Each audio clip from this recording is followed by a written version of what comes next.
The morning sun cast a golden glow across the tranquil waters of Pearl Harbor. As Seaman First Class Joseph Martinez adjusted his binoculars atop the USS Arizona's forward observation deck, it was Sunday, December 7th, 1941, and the Hawaiian Naval Base hummed with the lazy rhythm of weekend routine. Church bells echoed across Honolulu while sailors prepared for another peaceful day in paradise, unaware that 6 aircraft carriers of the Imperial Japanese Navy were cutting through Pacific swells just 200 miles north of Oahu. Admiral Husband Kimmel stood in his headquarters overlooking the harbor, reviewing intelligence reports that painted an increasingly troubling picture of Japanese military movements across the Pacific. The tension between America and Japan had been escalating for months, with trade embargoes and diplomatic deadlocks creating an atmosphere of inevitable conflict. Yet despite warnings from Washington about potential Japanese aggression, Pearl Harbor remained in a state of relative calm,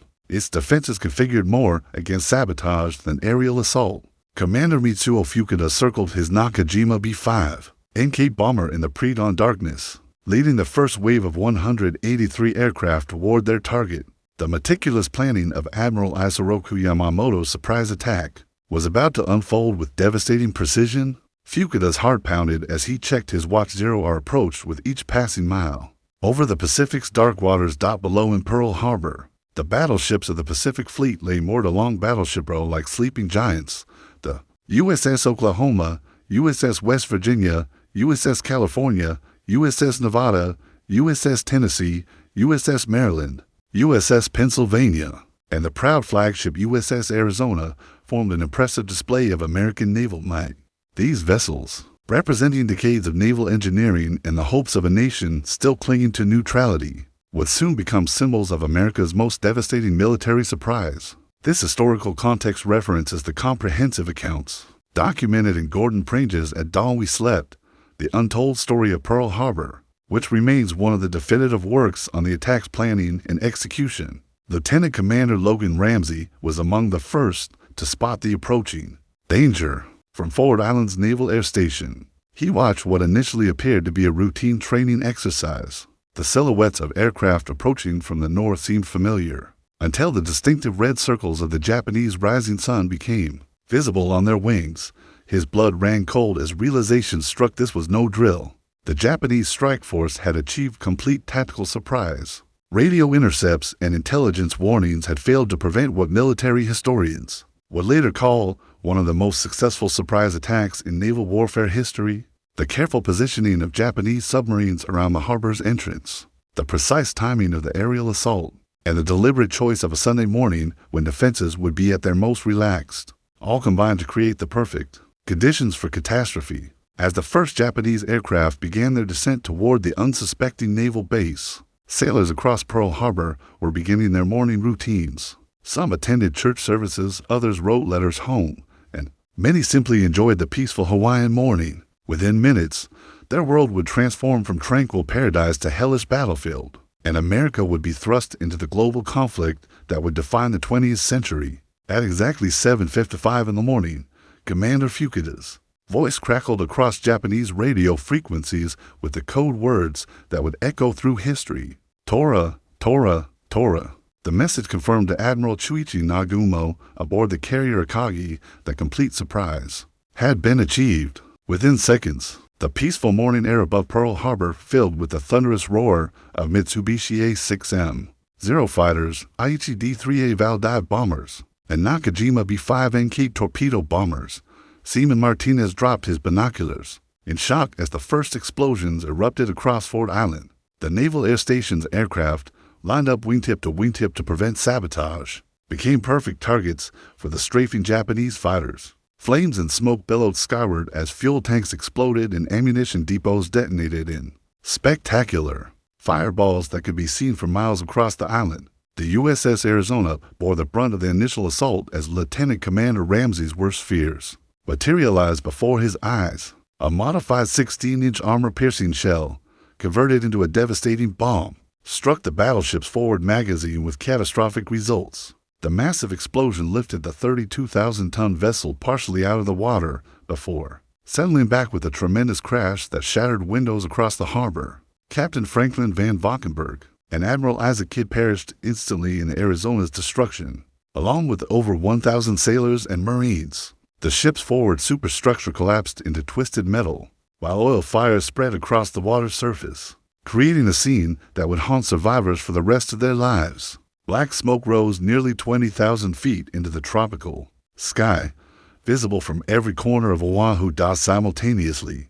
Torpedo bombers swooped low over the harbor's calm waters, their pilots displaying remarkable skill as they navigated between the closely moored battleships. The USS Oklahoma took for torpedo hits in rapid succession, causing the vessel to roll completely over, trapping hundreds of sailors inside her hull. Frantic rescue efforts began immediately as hammering sounds from within the capsized battleship indicated survivors were still alive in air pockets. The USS West Virginia absorbed 6 torpedo hits and bomb strikes, settling into the harbor mud with a severe list. Captain Mervyn Benyon, mortally wounded by shrapnel, continued directing damage control efforts until his death, earning the Medal of Honor for his heroic leadership during the ship's final moments. The USS California, hit by 2 torpedoes and 1 bomb, began a slow slide beneath the surface as her crew fought desperately to save their ship. These accounts of individual ship casualties are documented extensively in the official Navy Department's investigation reports and survivor testimonies, compiled in the Pearl Harbor History Associates archives. Anti-aircraft fire began to fill the sky as American gunners overcame their initial shock and manned their battle stations. The USS Nevada, though damaged by a torpedo hit, managed to get underway and began moving toward the harbor entrance. Her movement drew concentrated Japanese attention as dive bombers attempted to sink her in the narrow channel, which would have blocked the harbor completely. Quartermaster Robert Sedbury took the helm as the Nevada's captain lay wounded, skillfully maneuvering the massive battleship through the chaos while flames engulfed her superstructure. The sight of the Nevada attempting to escape the harbor became a symbol of American resilience. Even as Japanese aircraft swarmed around her like angry hornets, the harbor's oil storage tanks, initially targeted by Japanese planners, escaped destruction due to targeting priorities that favored the more visible battleships. This oversight would prove crucial for America's Pacific campaign, as the fuel supplies remained intact to support future operations. Similarly, the naval shipyard's dry docks and repair facilities, though damaged, retained their essential capabilities. As the first wave of attackers completed their devastating assault, Pearl Harbor resembled a scene from Dante's Inferno. The pride of America's Pacific Fleet lay in ruins, with black smoke columns marking the graves of mighty warships that had represented American naval power just hours earlier. Second Lieutenant George Welch and First Lieutenant Kenneth Taylor epitomized American fighting spirit as they raced through the chaos to reach their P-40 Warhawk fighters at Wheeler Field. Despite the airfield being under heavy attack, both pilots managed to get airborne and engage the Japanese attackers, shooting down several enemy aircraft in fierce aerial combat. Their heroic actions proved that American resolve remained unbroken, despite the devastating surprise attack at Hickam Field. Technical Sergeant William Schick organized defense efforts, while Japanese bullets strafed the runways around him. The airfield's B-17 flying fortresses, arriving from California at the height of the attack, found themselves caught in a nightmarish welcome as they attempted to land amid the chaos. Several aircraft were shot down or destroyed on the ground, but Schick's leadership helped save numerous personnel and aircraft from complete destruction. The USS Nevada's crew fought valiantly to save their ship as she made her dramatic run for the harbor entrance. Chief Boatswain Edwin Hill deliberately exposed himself to enemy fire while securing the ship's mooring lines, allowing the Nevada to get underway. His selfless actions cost him his life, but enabled the battleship's escape attempt, earning Hill the Medal of Honor posthumously for his extraordinary courage under fire. Hospital Corpsman John Harley Bradley worked tirelessly at the Naval Hospital as casualties poured in from across the base. The medical facilities, overwhelmed by the sudden influx of wounded sailors and Marines, operated beyond capacity as medical personnel performed miracles of battlefield medicine. Bradley's calm professionalism under extreme pressure saved countless lives during those crucial first hours. Caught off guard, and our earlier now manned their stations with grim determination. The Japanese pilots faced intense resistance as they pressed their attacks against the already burning naval base. Survivor accounts and heroic actions during the Pearl Harbor attack are extensively documented in the Congressional Medal of Honor Society records. and the National Archives Pacific War Collection.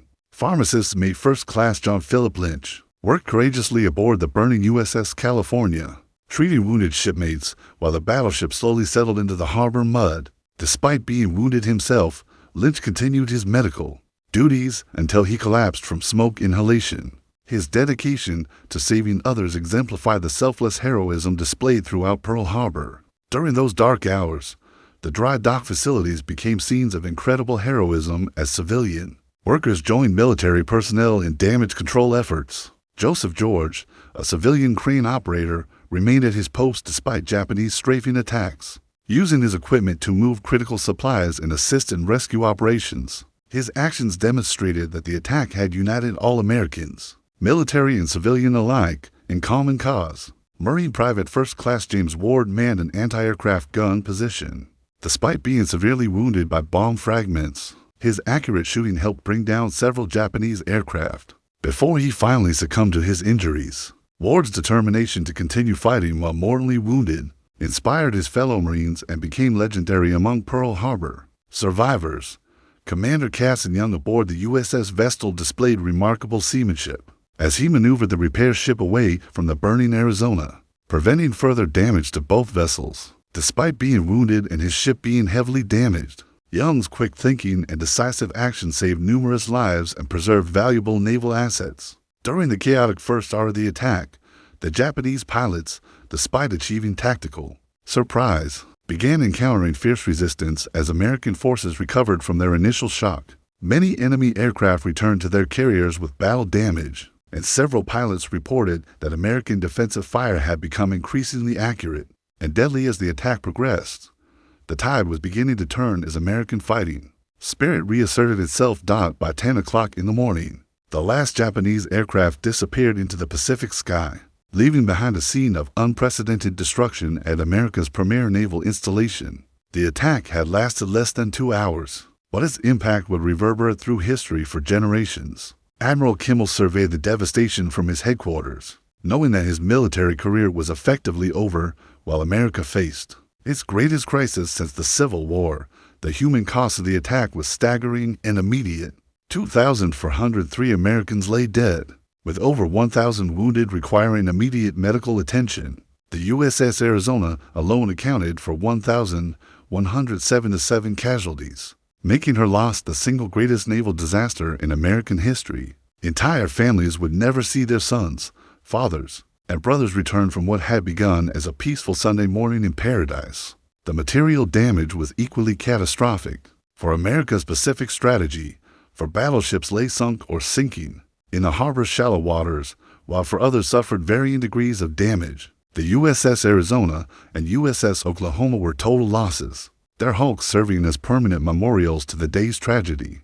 3 light cruisers, 3 destroyers, and numerous auxiliary vessels also bore the scars of Japanese bombs and torpedoes. Aircraft losses compounded the naval disaster, with 188 American planes destroyed and 159 damaged beyond immediate repair. The carefully maintained airfields at Wheeler, Hickam, Bellows, and Kaneohe lay in ruins, their runways cratered and hangars reduced to smoking wreckage. America's Pacific air power had been decimated in a single morning's work by enemy action. However, the Japanese attack, despite its tactical brilliance, contained strategic oversights that would prove crucial to America's eventual victory. The Pacific Fleet's 3 aircraft carriers USS Enterprise, USS Lexington, and USS Saratoga were fortunately at sea during the attack, preserving America's most valuable naval assets for future operations. These carriers would spearhead the Pacific counteroffensive that would ultimately bring Japan to its knees.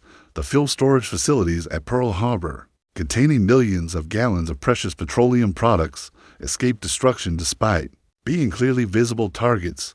Japanese planners had prioritized battleships over infrastructure, a decision that would haunt their war effort, as American forces used these fuel supplies to support their Pacific campaign. Similarly, the naval shipyards, dry docks, and repair facilities, though damaged, retained their essential capabilities for restoring damaged vessels. Strategic analyses of Pearl Harbor's long-term implications are thoroughly examined in Samuel Eliot Morrison's official 15-volume History of United States Naval Operations in World War II, which remains the authoritative naval history of the conflict. The psychological impact of the attack on the American people was immediate and profound. President Franklin Delano Roosevelt, informed of the attack while meeting with Harry Hopkins, immediately began preparing for war. The isolationist sentiment that had kept America out of the European conflict evaporated in the smoke rising from Pearl Harbor's burning ships. The nation that had been deeply divided about entering World War II suddenly found itself united in righteous anger.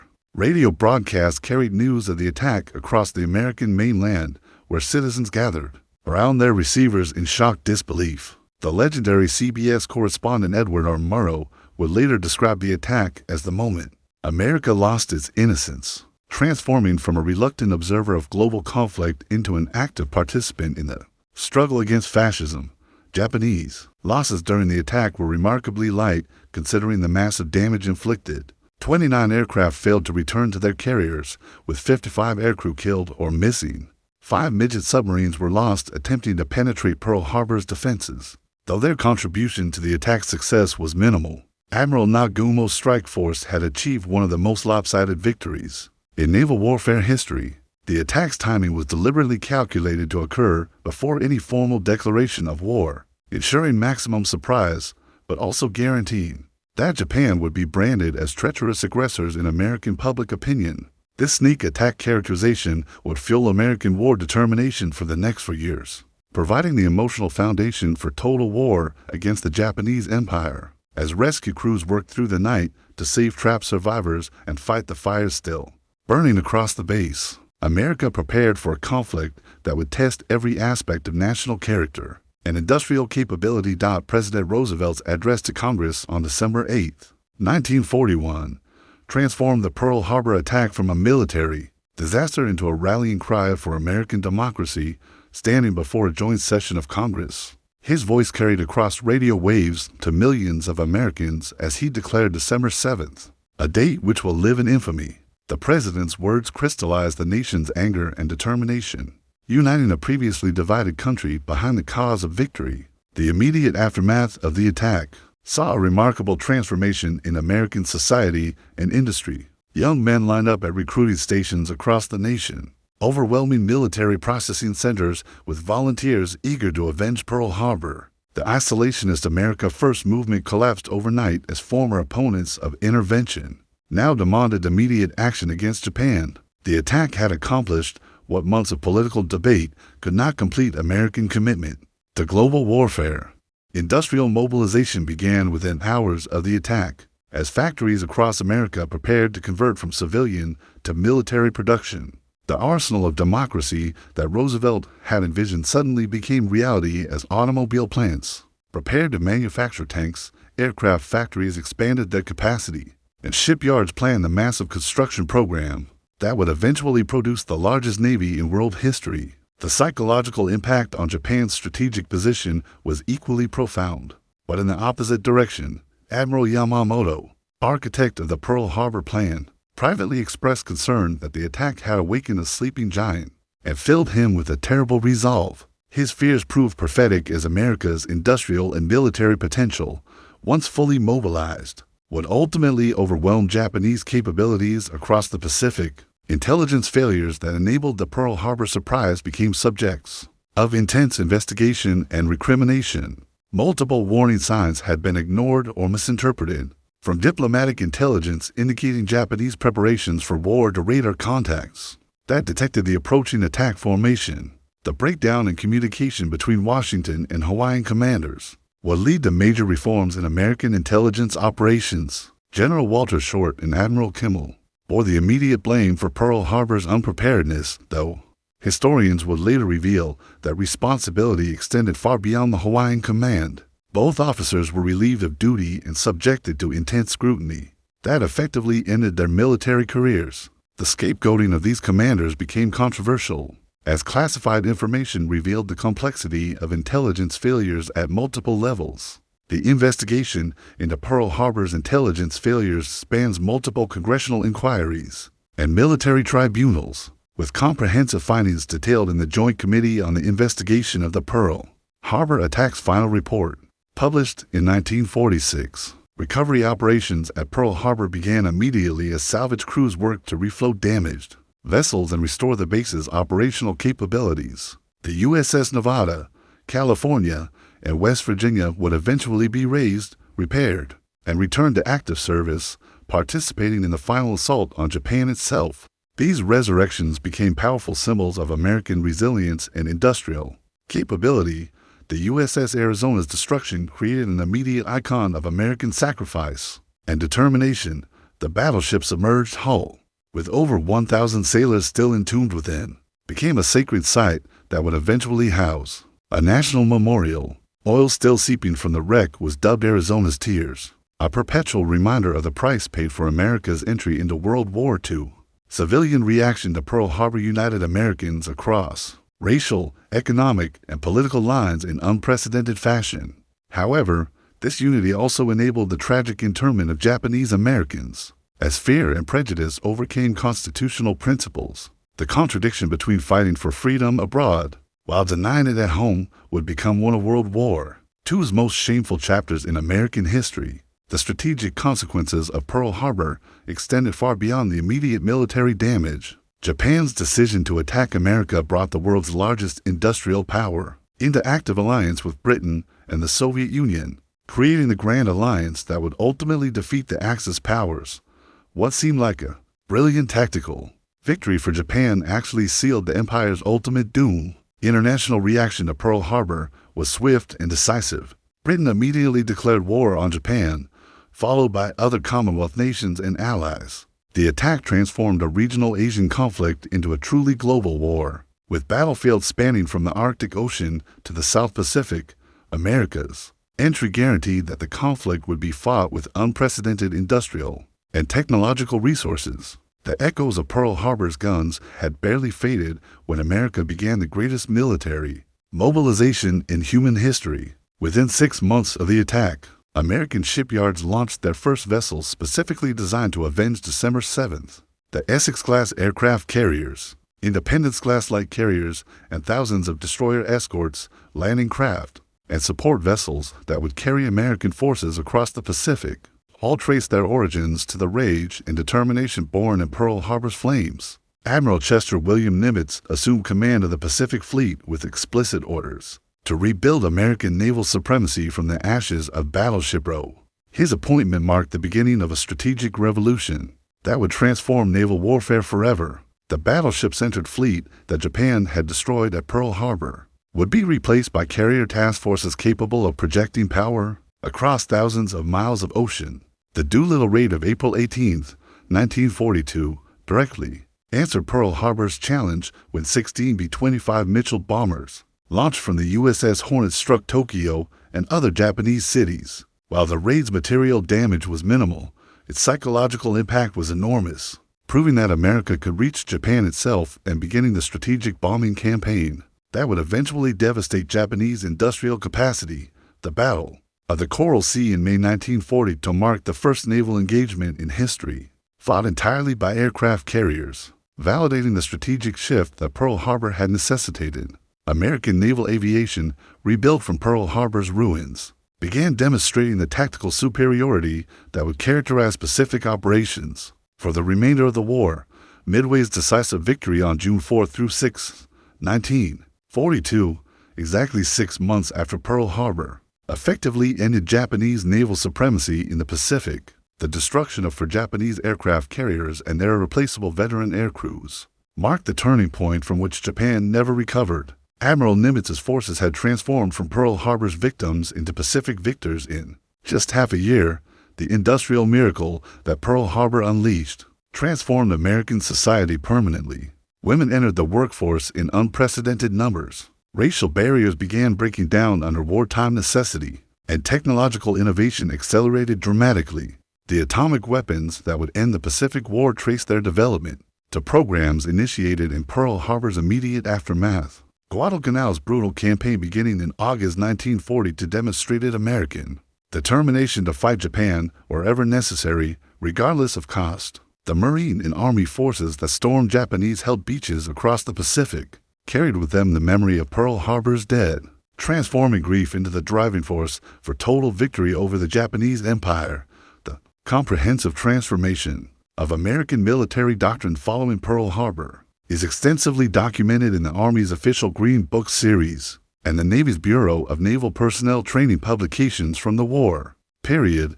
The memorial culture surrounding Pearl Harbor began forming even before the war's end, as the attack became America's defining moment of the 20th century. December 7th joined July 4th and November 11th as dates of permanent national significance, while Remember Pearl Harbor became the war cry that sustained American determination through 4 years of global conflict. Japanese recognition of Pearl Harbor's strategic failure came gradually, as American industrial might overwhelmed their initial tactical advantages. Emperor Hirohito's surrender broadcast on August 15, 1945, specifically referenced the enemy's use of a new and most cruel bomb, acknowledging that Japan's surprise attack had ultimately unleashed forces beyond their ability to control or defeat. The constitutional and legal changes that Pearl Harbor precipitated reshaped American government permanently. The National Security Act of 1947, creating the Central Intelligence Agency and Unified Defense Department, directly addressed intelligence failures that had enabled the attack. Modern American intelligence capabilities trace their institutional origins to lessons learned from December 7th surprise. Contemporary Pearl Harbor stands as both memorial and active military installation, its museums and monuments preserving the memory of sacrifice, while its harbors host the fleet that now patrols the Pacific as the world's dominant naval force. The USS Arizona Memorial, built directly over the sunken battleship, receives over 2 million visitors annually, ensuring that each new generation understands the price of freedom and the consequences of unpreparedness. The attack that was intended to cripple American naval power instead unleashed the industrial and military might that would reshape the global balance of power for the remainder of the 20th century. Pearl Harbor's flames forged the steel of American resolve, transforming a reluctant democracy into the world's foremost military power. The day that began with America's Pacific Fleet facing its darkest hour ended with the nation embarking on its journey to global leadership, a journey that continues to this day.